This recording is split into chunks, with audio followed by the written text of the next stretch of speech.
네, 이틀째 극한 폭염이 계속되는 가운데 올여름은 폭염에 이어서 갑자기 내리는 극한 호우도 문제입니다. 어제 저녁 퇴근길에는 수도권에 시간당 50mm 이상의 물폭탄이 쏟아져 피해도 발생했습니다. 네, 올여름 날씨 정말 종잡을 수가 없어서 걱정인데요. 이번에는 취재기자와 함께 폭염과 호우 상황, 전망들 좀 더 자세히 짚어보겠습니다. 정혜연 기상재난 전문기자 스튜디오에 나와 있습니다. 어서 오십시오. 어서 오세요. 네, 안녕하세요. 예, 어제 이 시각쯤에 폭염특보 같이 전하다가 퇴근을 했는데 맞습니다. 갑자기 비가 쏟아져서 너무 놀랐습니다. 예보가 네네. 있었던 건가요? 네, 일단 소나기 예보는 있었습니다. 하지만 어제 기온이 말씀하신 것처럼 너무 높았고 예.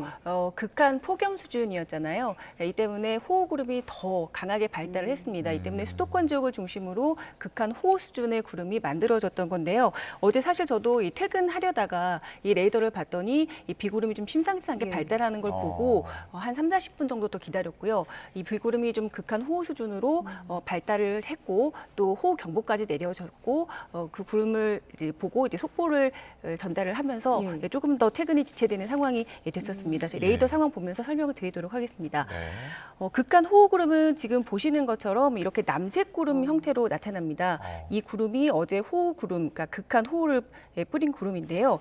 지금 보시면 보통 이 남색 구름 형태의 레이더상의 구름이 발생을 했을 때 시간당 50mm 이상의 물폭탄이 쏟아지게 됩니다. 지난해에도 그랬거든요. 예. 이런 구름을 제가 작년부터 보기 시작한 것 같아요.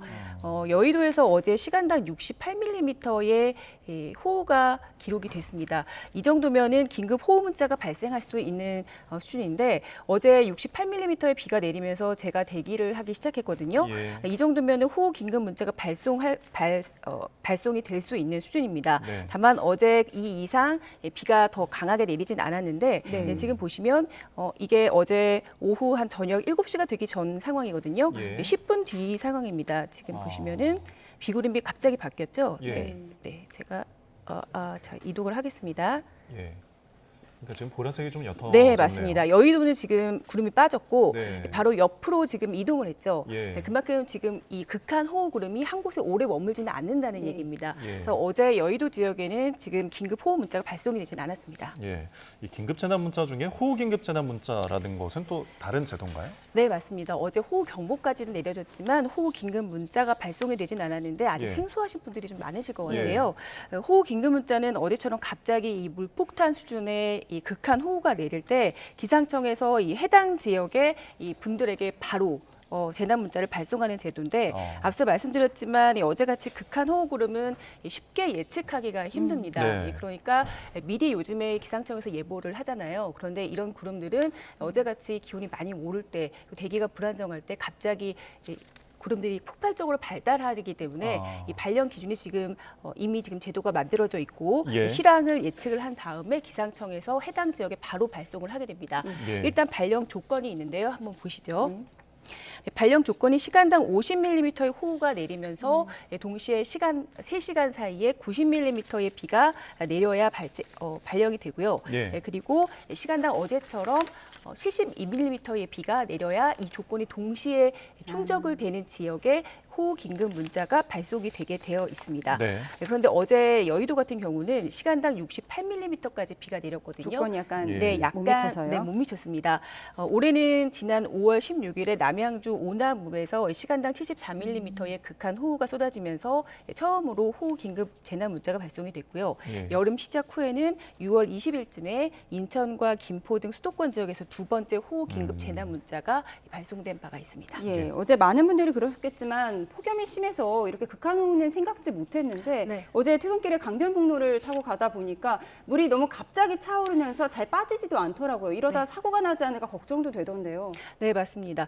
예, 보통 어제처럼 시간당 50mm 이상의 비가 내리기 시작하면 뭐 30분만 비가 한 곳에 집중이 돼도 이 침수나 그리고 범람 등의 이 호우로 인한 피해가 발생하기 시작합니다. 네. 보통 이 호우 피해는 시간당 30mm 이상의 비가 내리기 시작하면서 내리기 시작하는데요. 호우 피해가 발생하기 예, 어제 시작하는데요. 도로 상황이군요. 네, 기상청에서 제공한 비 영상이 있고요.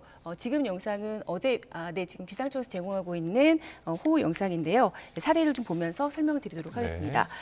네, 시간당 30mm의 비가 내리기 시작하면 운전할 때 보시는 것처럼 시야 확보가 어렵고 또 하수구가 넘치고 침수 피해가 발생하기 시작합니다. 도로를 지나는 차 바퀴도 보시는 것처럼 절반 이상 잠기기 시작하고요. 또 지금 시간당 50mm 이상의 비가 내리면 극한호우의 기준이 되는데 앞서 말씀드린 것처럼 이 동시 조건, 아까 조건을 말씀드렸잖아요. 네. 이 조건에 해당하면 긴급 호우 재난 문자가 발송되기 시작합니다. 보시는 것처럼 이 비가 폭포수처럼 쏟아지는 게 시간당 50mm 이상, 70mm 이상에 해당이 되는데요. 네. 지금 보시는 것처럼 이미 차 바퀴의 3분의 2 이상이 잠겼잖아요. 네, 이 정도면은 뭐 주변에 하천 주변은 이미 다 물이 들어차기 시작하고 걷기도 힘들 정도입니다. 시간당 100mm의 비는 마치 뭐 하늘에서 폭포수처럼 네. 비가 강하게 내리기 때문에 이 긴급 재난 문자를 받으시면 절대 지하 공간으로 가는 거는 삼가셔야 예. 되고 네. 또 차량이 침수되기 시작했거나 이 타이어 높이의 그 3분의 2 이상이 잠기기 시작하면은 예. 차량을 안전한 곳으로 이동해서 정지하고 대피를 해주셔야 됩니다. 네. 그러니까 어제 낮에는 극한 폭염이 이어지고 이제 낮에서 저녁으로 넘어갈 때 물폭탄이 이제 쏟아지는 거잖아요. 그럼 네. 이렇게 갑작스러운 날씨 변화는 어떻게 일어나는 건가요? 네, 일단 대기가 좀 불안정한 상황이고요. 네. 그리고 어제 같은 경우는 이 수도권 지방을 중심으로 일단 더운 열기가 지금 쌓여 있는 상황이었습니다. 예. 그리고 지금 북태평양 고기압이 우리나라를 좀 덮고 있기 때문에 더운 열기와 수증기가 가득한 상황이었고, 그리고 동쪽에서 300을 넘은 고온 건조한 공기가 수도권과 서쪽 지방으로 넘어오고 있었고요. 그리고 어제 같은 경우는 바다를 지난 그 해풍이 수도권 쪽으로 유입이 되고 있었습니다. 그런데 해풍 같은 경우는 고온 건조한 공기보다는 조금 더 차가운 성질을 가지고 있습니다. 아. 그런데 이 두 공기가 이 수도권 이 내륙에서 부딪힌 겁니다. 이 맞부딪힌 공기 때문에 이 비구름이 더 폭발적으로 발달을 했던 겁니다. 예, 바닷물을 머금은 비구름이 이제 수도권 쪽으로 왔다 이렇게 네네. 얘기를 해주셨는데 오늘도 어제만큼 덥잖아요. 그럼 네네. 오늘도 그런 갑작스러운 비에 좀 대비를 해야 할까요? 네, 일단 오늘도 대비를 해주시긴 해야 되는데 오늘은 내륙보다는 이 서해안 지역에서 조금 더 위험할 것으로 보입니다. 일단 예보가 지금 소나기 예보가 나와 있지만 이 서해안, 인천과 경기 서해안 쪽으로 가능성이 있는 상황이고 예. 동풍이 더 내륙 쪽으로 더 깊게 들어올 것으로 보이고요. 그리고 이 맞부딪히는 충돌 지역이 지금 기상청은 인천과 경기 서해안 쪽으로 내다보고 있는 상황입니다. 네.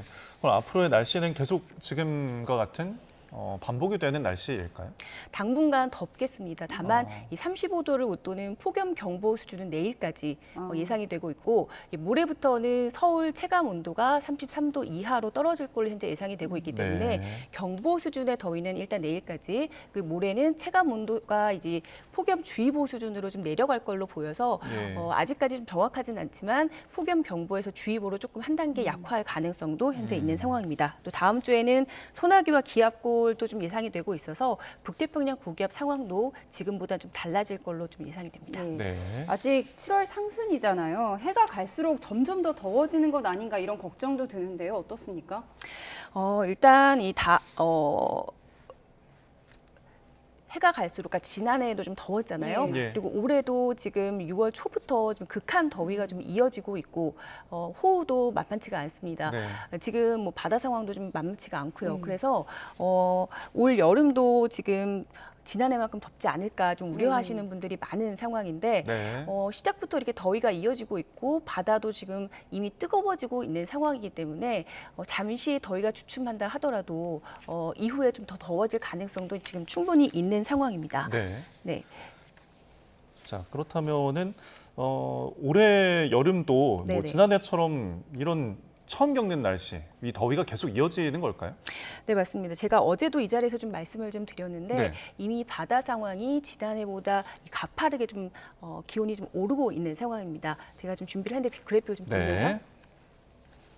네, 지금 보시면 이 제주도 상황에서 어제 말씀드렸지만 이 그래프를 보시면 6월 이후 급격히 수온이 상승하고 있습니다. 지난해보다 오히려 바다가 더 뜨겁다 이렇게 보시면 되겠고 예. 지난해 중순 이후 바다가 좀 뜨겁게 달아올랐는데 벌써 예년보다 지금 2도 이상 높다라고 어제 말씀을 드렸습니다. 네. 그런데 앞으로 더 뜨거워질 가능성이 현재 있는 상황이거든요. 제가 지난해와 올해 또 비교한 바다 그래픽을 좀 준비를 했습니다. 네. 네, 보시죠. 지금 보시면 왼쪽이 지난해 오늘입니다. 그리고 오른쪽이 오늘 상황인데 지금 고수온의 기준이 되는 25도 선을 좀 보시면 지난해는 제주도 부근에만 좀 위치를 하고 있습니다. 예. 네, 그런데 올해 같은 경우를 보시면 이미 이 서해 중부와 전남 해안 그리고 경남 해안까지 이 바짝 올라와 있는 것을 보실 수가 있습니다. 네. 이걸 보시면 지난해보다는 이 전반적으로 서해와 남해 그리고 제주도 부근 해상까지 이 기온이 2도 이상 높다라는 것을 이제 보실 수가 있습니다. 예. 예. 그럼 이제 올해 여름도 지난번처럼 이제 큰 변수들, 그러니까 처음 겪는 일들이 일어날 수 있다 이렇게 볼 수 있는 거죠. 네, 맞습니다. 이 바다가 뜨거워진다고 하는 거는 지금처럼 이 폭염도 일어날 수가 있지만 이 바다에서부터 이 뜨거워진 바다가 이 수증기를 우리나라 쪽으로 뿜어낼 수 있다라는 거를 의미를 합니다. 이 예. 때문에 이 여름 동안에 이 수증기로 인해서 폭우가 또 발생을 할 수가 있고요. 또 태풍이 발생해서 올라온다면 더 강한 태풍이 우리나라에 영향을 줄 수 있다라는 말입니다. 네. 이 때문에 앞으로 이제 최근 온난화가 조금 더 이제 심해지고 있잖아요. 예측할 수 없는 그런 기상 이변들 그리고 지난해처럼 역대급 기록들이 또다시 발생할 수 있다라는 얘기입니다. 알겠습니다. 앞으로도 추이를 좀 지켜봐야 되겠네요. 지금까지 정혜연 기상재난 전문기자와 함께했습니다. 오늘 말씀 고맙습니다. 고맙습니다.